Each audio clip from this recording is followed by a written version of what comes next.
OECD에서 질병 억제에도 경제회복 1년 이상 걸린다. 그래서 정책적인 지원이 필요하다. 이런 얘기가 나왔죠.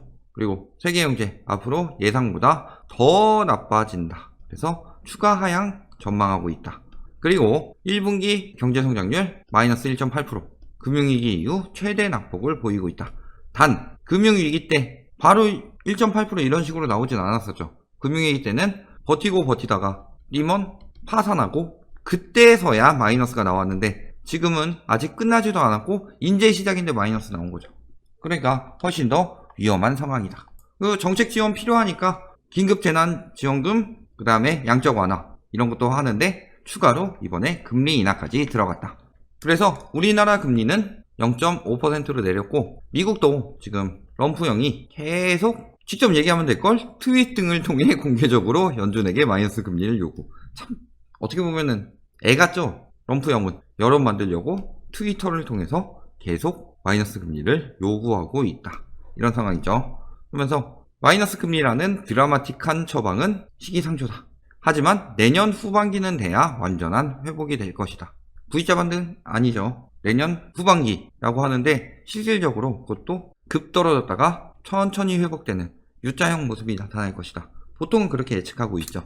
그리고 이 시작점이 올해 하반기 정도 돼야 내년 하반기에 완전한 회복이 되는 거고 이게 내년 상반기까지 갈 가능성이 높다고 긍정적인 시나리오도 하면은 내년 후반기에도 완전한 회복은 힘들다라는 거죠. 그러니까 에야라는 말이 뭐예요? 적어도 2021년 하반기도 아니고 후반기, 완전 그 2021년 말 그쯤 돼야지 회복이 된다 그 얘기잖아요. 지금 어때요? 미국 실직자 실업수당이 종종 월급보다 더 많아. 엄청 많이 받고 있죠? 좋아할 거 아니죠? 일단은 그만큼 양적 완화가 돼서 굉장히 풀었다는 거니까 화폐 가치가 굉장히 떨어질 것이고, 두 번째는 지금은 받고 있는데 회복되면 바로 일자리 구할 수 있느냐, 그때는 취업 대란이 날 것이다. 이렇게 생각해 볼 수 있겠죠. 한경연 1%포인트 떨어지면 취업자 45만 명 준다. 한경연은 경제인 연합이죠. 기득권이다, 기득권. 그러니까 지금 경제 성장률을 빨리 회복해라 이런 식으로 압박을 주고 있는데, 실질적으로 경제 성장률만 빨리 회복하는 방법은 많죠. 예를 들어서 부동산 폭등시킨다든가. 근데 이 방법 안 쓴다고 그랬고, 기업들에게 규제 풀어주고 세금 풀어주고 돈 퍼준다든가. 근데 사실 이런 방법들을 써서 경제 성장률을 높여놓으면은 일시적인 효과는 나타나겠지만 결국엔 내수 시장이 침체된다. 결국은 지금 어차피 위기는 기회다 싶었을 때, 경제 거품이 빠지고 있을 때 내수 경기 활성화를 꾀해야 된다. 그런 상황이죠. 내수 경기 활성화하기 위해서는 투자가 돼야 되죠. 투기가 아니라 그 생산성 없이 그냥 가만히 가지고 있던 것만으로 금액이 여기서 여기까지 올라서 불로소득을 하는 게 아니라 내가 금액을 투자하고 거기서 생산을 더 활발히 시켜서 많은 근로소득도 창출해내면서 발전해 가도록 만들어서 그걸 통해서 나도 차익을 먹는다. 이런 긍정적인 투자가 돼야 하는 거죠. 그러니까 뭐 부동산이나 유가, ETN 이런 걸로 하는 거는 굉장히 위험한 행위이고, 시세 차익을 보는 쪽으로 경기를 띄우는 것은 국가를 더 침체로 몰아넣는 길이다. 이런 거는 알아두고 넘어가셔야 되죠. 미국 2년간 실업률 고공 행진 중이다. 최고 25%까지 치솟았다. 올해 약 12% 기록한 후 내년 말에도 8% 수준에 머무를 것으로 예상했다. 지금 경제활동 재개해서 잘 진행되면은 이런 시나리오로 갈 것이다. 하지만 우리나라도 지금 질병 2차 터지고 있죠. 물론 대비를 어느 정도 해놔서 금방금방 처리됐지만 이태원에서 프리덤 하던 인간들이 강사통해서 뭐 쭉쭉 퍼진다든가, 지금은 어디로 갔어요? 쿠팡까지 갔죠. 이게 접촉자로 인해서 더 번질 수 있고, 초등 계약 이 부분에 대해서도 위험성은 오히려 늘어나고 있는 상황이다. 근데 우리나라도 그렇게 경각심을 가지고 있는데, 미국 같은 경우는 우리나라처럼 어느 정도 확진자 수가 줄어든 다음에 경제활동 재개한 게 아니죠.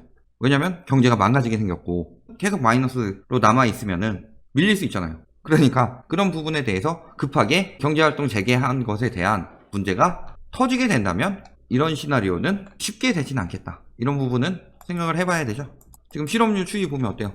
스페인 늘었죠? 콜롬비아, 프랑스, 캐나다, 리투아니아, 룩셈부르크, 아일랜드, 미국, 한국 다 늘었다. 이탈리아랑 스웨덴은 좀 줄었네요. 그러니까 대부분이 월별 실업률 추이가 2월보다 3월이 늘었다. 4월은 어떨까요? 이탈리아, 스웨덴.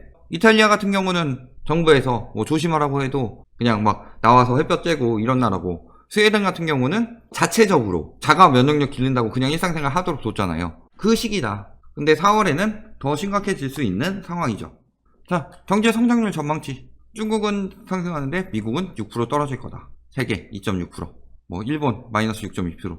아세안 5 마이너스 0.3% 하고 뭐 이렇게 떨어질 것으로 KIEP에서 전망하고 있다.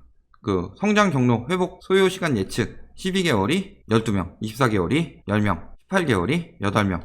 이거는 근데 사실 우리나라 입장에서 이런 건데 이렇게 쉽지만은 않죠. 앞에서도 이야기했듯이 경제 회복되는데 질병 사태 해결되고도 1년 이상 소요된다라는 이야기가 나왔고, 이거는 질병 문제가 조만간 회복된다는 뜻인데 실질적으로는 아직 백신 안 나왔죠.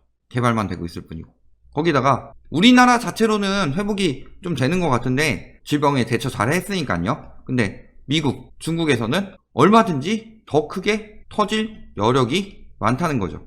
미국 같은 경우는 지금 확진자 전 세계 최고 찍고 있고, 중국 같은 경우는 뭐예요? 발원지다 보니까 숨겼을 수도 있고 변종이 나온다면 여기서 나올 가능성도 굉장히 높죠. 얘네 두 개가 터지게 되면 어떻게 돼요? 우리나라까지 큰 타격을 입을 수밖에 없다. 얘가 우리나라 수출 1위, 수출 2위니까. 자, 그러면서 지금 WTI 서부 텍사스유죠. 30달러 회복했다. 30달러까지 회복했어요. 하지만 셰일 업체 파산은 계속되고 있다. 왜? 셰일 업체는 배럴당 40달러는 나와야 원가예요. 유지가 힘들죠. 유지가 힘든데 지금 아직도 30달러대다. 그리고 유지가 되더라도 예전만큼 투자자들은 붙지 않을 거고 굉장히 많이 망해 있을 거고 그런 상황이죠. 벌써 17개가 파산 신청했고, 만약에 이 30달러 선이 계속 머물면은 내년 말까지 250개로 늘어난다. 그러니까 셰일 산업은 쉽게 얘기해서 감산을 막 해주지 않은 게 사우디나 러시아 이쪽에서 셰일 산업을 박살내기 위함이다. 이렇게 보면 되겠죠. 그 다음에 102년 역사 미국 2위 렌터카 업체 파산 보고 신청 들어갔죠. 할인 유통업체 파산 신청, 소매업, 연쇄도산, 항공업계 보잉 기본주 6,700명 해고. 그 다음에 루프트한차 2023년까지 일시 국유화. 깨알 나타항공 폐산. 태국에도 항공 파산했죠. 세계항공사 빚 연말 680조 원 육박했고 올해만 28% 증가했다. 특히 항공사 쪽에 타격이 컸죠. 누가 이 시국에 관광을 다니냐, 비행기 타고. 신용등급 강등위 이후가 기업수 역대 최고치다. 강등될 가능성이 있는 네거티브와 신용등급 강등 방향으로 검색되고 있는 크레딧 워치 네거티브가 붙어있는 신용등급 평가 대상수가 현 시점에서 모두 1287개. 이거는 1만 대 이상이다. 그리고 S&P에서는 평가 대상의 약 3분의 2가 신용등급 강등 리스크에 직면해 있다. 뭐 항공주 같은 경우는 이미 강등했죠. 그리고 신흥국의 전체 은행 3분의 1의 신용등급 전망이 네거티브로 바뀌었다. 지금 신용등급도 다 같이 안 좋아지고 있죠. 리먼 이상으로. 근데 아직도 회복된 건 없죠. 여기다가 우리나라 신용등급 같은 경우도 글로벌 금융위기 직전하고 이번 질병 사태 이후 신용등급 하향 기업수 그때보다 늘었다. 그때보다 늘었다.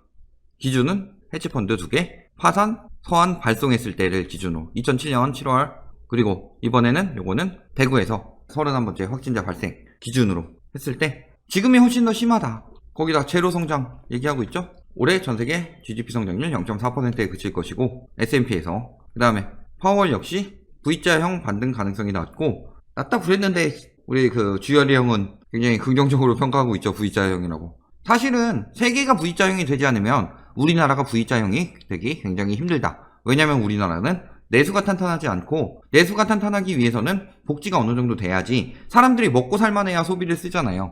그러니까 이번에도 소득주도 성장을 성급하게 들어갔다든지 이렇게 내수 중심으로 바꾸려고 했는데 부동산 가격이 거품이 계속 안 떨어지고 뻗치니까 일단 실패한 거죠. 여기서 제대로 먹혀줬어야지 이게 시너지를 받는 건데 그러니까 일단은 부동산부터 집중해서 떨어뜨려야 되죠. 그러니까 V자형 반등은 굉장히 힘들다. 사실 내수 시장이 돌지 않으니까 수출로 먹고 살아야 되는데 수출로 먹고 살기에는 우리나라 하나만 잘하면 안 된다. 우리나라는 지금 어느 정도 그래도 질병을 나름 극복하고 있는 것처럼 보이지만 물론 저기 이태원발 또 터지긴 했지만요. 그렇지만 세계적으로 회복이 안 되고 있으니 우리나라 역시 수출해서 먹고 살아야 되는데 그게 힘들다는 거죠. 그러면서 오히려 장기 침체에 대비해야 한다는 의미다. 자, OECD 경제단체 65% 이 타격은 1년 이상 지속될 것이다. 1년 이상 지속이에요. 1년 이상 장기화할 것이다. 65%가 이렇게 얘기했는데 우리나라는 긍정의 민족이죠. 전문가들 아까 대부분이 12개월 내에 끝난다고. 긍정의 민족이 아니라 그 전문가들이 뭐다? 대부분 이권이 연결된 전문가들을 많이 데리고 와서 그런데 우리나라 같은 경우는 이권이 연결됐을 경우는 바른 말 안 하죠. 외국 같은 경우는 위험하면 위험하다. 그래야지 이제 진짜 글로벌하게 클 수 있는데 눈앞에 이익에 멀어서 금방 회복된다. 이런 식으로 이야기하잖아요. 질병이 성공적으로 억제되어도 경제 회복에 필요한 기간을 1년 이상 소요할 것으로 전망했다. 대부분이. 그리고 75%는 2008년 금융위기보다 심각할 것으로 봤다. 그런데 자꾸 집값 다시 뜬다고 그러죠. 제정신 아니죠. 이익에 눈에 멀어서 몇 명이나 죽이려고 하는 사기꾼들이 얼마나 많냐. 그 다음에 글로벌 기업 환경 전반에 대해 부정적으로 인식하는 응답은 지난해 16%. 지난해 미중 무역전쟁 정도여서 16%였는데 올해 95%. 5% 빼고는 다 지금 기업 환경이 부정적이다. 그리고 그 시각은 수출의 급격한 감소와 투자의 급격한 감소가 불가피하다는 예측에 따른 것이다. 그러니까 사실은 부동산 같은 경우도 안 팔려서 버티고 있는 거죠. 거의 전 재산이니까 끝까지 붙들고 있는 건데 붙들고 있을 여력이 되는 사람으로부터 시작하는 게 아니죠. 항상 누구부터 시작해요? 무리했다가 못 붙들게 생긴 사람들의 경매 물건, 금매 물건이 나오면서 전반적으로 시세를 하락시킬 것이다. 늘 그렇게 이야기하고 있잖아요. 자, 거기다 문제는 뭐예요? 아직 경제 회복도 안 됐는데 미중 2차 무역전쟁 조짐. 지금 우리나라 고래 싸움에 고민 빠진 전자업계죠. 왜? 지금 미국이 화웨이에 대주질 못하게 하고 있잖아요. 미국이랑 할 거냐 아니면 화웨이랑 할 거냐 하면서 지금 엄마가 좋아 아빠가 좋아 계속 이렇게 물어보고 있죠. 우리나라한테는 중국이 좋아 나빠가 아니라 중국에 수출할래 미국에 수출할래 이게 굉장히 고민이 되는 일이란 말이에요. 왜냐? 1위가 중국이고 2위가 미국인데 그럼 당연히 1위 중국에 수출해야 되지 않아요? 그렇게 보기에는 1위만 중국이고 2위 미국이 다른 나라에 주는 영향들이 기대해서 저기 중국 편 들면은 우리나라 것도 쓰지 마 하면은 우리나라가 전반적인 수출에 타격을 입겠죠. 그렇다고 중국을 버리자니 중국은 우리나라의 무역수지 제일 많이 안겨주는 국가다 보니까 그걸 버리기도 굉장히 어렵고 그러니까 우리나라 수출 경제가 앞으로 굉장히 위험하다는 얘기죠. 그 다음에 압박하니까 환율 정책 조짐 들어갔죠. 그러면서 중국에서 의도적으로 위안화를 올리고 있다 이런 얘기들이 돌고 있죠. 이렇게 해서 또 지금 영향하고 있다. 환율 조작국 지정될 수도 있죠. 여기다가 무역전쟁이 이어 환율전쟁 끝? 아니죠. 지금 5월에 계속 터지고 있는데 뭐예요? 홍콩 보안법까지. 홍콩 건들지 마라. 영국한테 반환 받으면서 몇 년 동안은 자유경제구역으로 주기로 했는데 왜 간섭하려고 하냐 중국에서. 지금 그런 것 때문에 하게 되면은 미국에서도 나서겠다. 이런 상황까지 나오니까 전반적인 산업이 지금 눈치 보고 있는 상황이죠. 럼프 형 은근히 닥치는 대로 때리죠. 중국과도 날 세우면서 유럽 실리콘밸리와도 갈등을 일으키고 있다. 사실은 대선 때 다가오니까 여기저기 싸우면서 표 얻으려고 하는 것처럼 보이긴 하는데 실질적으로 엄청난 파워가 있는 자리인 만큼 말 한마디 한마디가 경제에 크게 영향을 미치고 있다. 그렇죠. 여기다가 감산에 추락한 유가 하반기까지 40달러대 완만한 상승 전망한다. 그러니까 40달러 대까지 완만한 상승 전망이고 그렇게 되면은 셰일 업체들은 거의 다 박살나죠. 그런데 또 이번에 미중 갈등 심화로 인해서 또 떨어졌어요. 물론 지금까지 쭉 회복하다 떨어진 상황이긴 하지만 그러니까 제가 지금 유가 계속 위험하다고 한 거예요. 5월물은 작살났고 6월물은 그나마 선방했죠. 마이너스까지 안 갔으니까. 7월물은 또 어떻게 될 것이냐. 질병사태가 2차로 터지게 되면은 7월물은 다시 똑같은 사태가 나타날 수도 있다. 그러니까 경제 회복이 어느 정도 되는지 확인하고 들어가야 되죠. 중국 펀드 작살나고 있고 충격에 휩싸인 중국 펀드 투자자 여기다가 비트코인 단연컨대 최고의 투기 물품입니다. 부동산보다 더한 놈이죠. 비트코인이 실물이에요? 아니죠. 그렇다고 그 암호화폐라는 화폐의 가치를 해요? 가상 암호화폐? 화폐 가치 안 하죠. 장식품이라도 돼요? 안 되죠. 이미에 그냥 투기할 물건 만들어 놓은 거죠. 그러니까 이런 거 진짜 굉장히 위험한데 또 그 사태 나타날 수 있죠. 2017년 말에 가지아 사태 나타나가지고 또 많은 사람들이 위험해질 수 있다는 거죠. 물론 다 위험한 건 아니지만 경제 위기 때 저런 거에 당신의 인생을 거시겠습니까? 이게 도박 캠페인에 많이 나오잖아요. 물론 그 캠페인은 잘못 만들었어요. 캠페인 보면은 도박 당신의 인생을 거시겠습니까? 해놓고서 여기 가운데 민증 이렇게 놓고서 여기다가 스페이드 A, 카트 A, 클로버 A, 다이아 A 이러면 이쯤 되면은 인생 걸만하죠. 이렇게 포커드 잡았는데 근데 그런 상황 아니죠. 망패잖아요. 망패. 인생을 걸어야 되냐. 내가 망패인데 상대방이 더 망패 같으니까 도박하는 거냐. 그런 거랑 똑같은 거잖아요. 그러면서 갈등에도 경제 회복 기대 급등 마감. 지금 경제 회복 기대에 급등보다는 저평가라고 생각하고 지금 들어가고 있는 거죠. 코스피 역시 마찬가지. 경제는 위험한데 증시만 오르고 있어요. 아마 증시 조만간에 조금 떨어질 가능성이 있습니다. 지금 전문가들이 얘기하는 게 주식시장으로 몰리는 이유는 경제가 살아나서가 아니라 채권 시장이 죽어서이다. 근데 금리 인하했으니까 이제 채권 가격 급등하고 채권 금리가 떨어지겠죠. 그러니까 주식에서 채권으로 들어가면서 주식이 떨어질 수도 있는 점은 생각을 해둬야 되죠. 채권 오늘 많이 매입했죠. 많이 매입했는데 왜 주식도 올랐을까요? 참 미스터리하죠. 지금은 세계적으로 태풍이 지나가는 시기다. 생태계에서도 태풍은 정화의 역할을 합니다. 태풍이 지나가고 나면은 공기도 다 섞이고 하면서 깔끔하게 바뀌는데 역시 세계적으로 이런 경제 위기 태풍이 한번 지나갈 때마다 가장 위험한 건 뭐다? 거품이 낀 실물 또는 금융자산. 그 다음에 항상 이 경제 위기 때 저금리가 따라오죠. 저금리만 믿고 급격히 늘린 부채. 이 두 가지는 항상 태풍이 지나가고 나면은 작살나요. 거품 싹 빠지고 부채 급격히 늘렸다가 연이어 파산하고 이런 상황들 생겨난다. 그러니까 지금 저는 얘기하지만 언제 투자해요? 투자 상황은 본인이 공부해서 본인이 찾으세요.